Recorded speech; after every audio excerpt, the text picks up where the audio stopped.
हरितालिका व्रतकथा, निश्चयाची ताकद. एकदा कैलास पर्वतावर भगवान शंकर आणि माता पार्वती विराजमान होते. तेव्हा पार्वतीनं प्रेमळ स्वरात विचारलं, महाराज, सर्व व्रतातलं श्रेष्ठ व्रत कोणतं आहे? जे कमी श्रमाचं पण फार मोठं फल देणारं असेल ते मला सांगा. आणि मी कोणत्या पुण्यानं आपल्याला पत्नी म्हणून मिळाले हेही मला जाणून घ्यायचं आहे.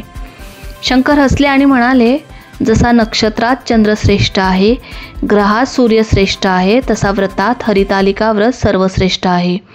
हेच व्रत तू पूर्वजन्मी केलं होतंस आणि त्या पुण्याईनं तू मला प्राप्त झालीस.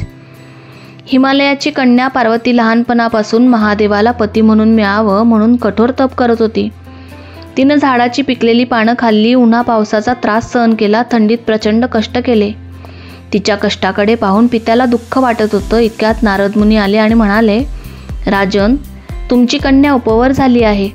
तिचं लग्न विष्णूंशी करा, तोच तिचा योग्य वर आहे. हिमालयाला हे ऐकून आनंद झाला आणि त्यांनी होकार दिला. ही गोष्ट पार्वतीला सांगितली गेली, पण ती ठामपणे म्हणाली, महादेवा वाचून मला दुसरा पती नको, माझा निश्चय अटळ आहे. तिच्या सखीनं मग तिला एका घनदाट अरण्यात नेलं. तिथं नदीकाठी एक गुहा होती. त्या गुहेत पार्वतीनं शिवलिंगाची स्थापना केली. तो दिवस होता भाद्रपद शुक्ल तृतीया, हस्त नक्षत्र.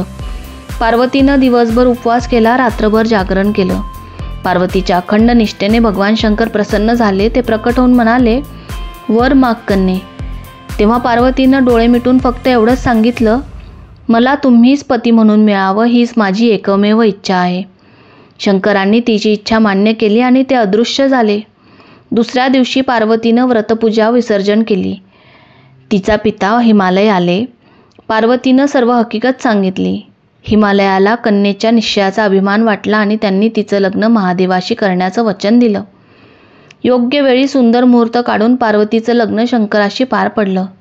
यामुळे हे व्रत हरितालिका व्रत म्हणून ओळखलं जाऊ लागलं.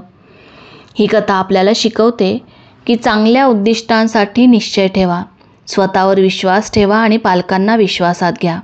यश नक्कीच मिळेल.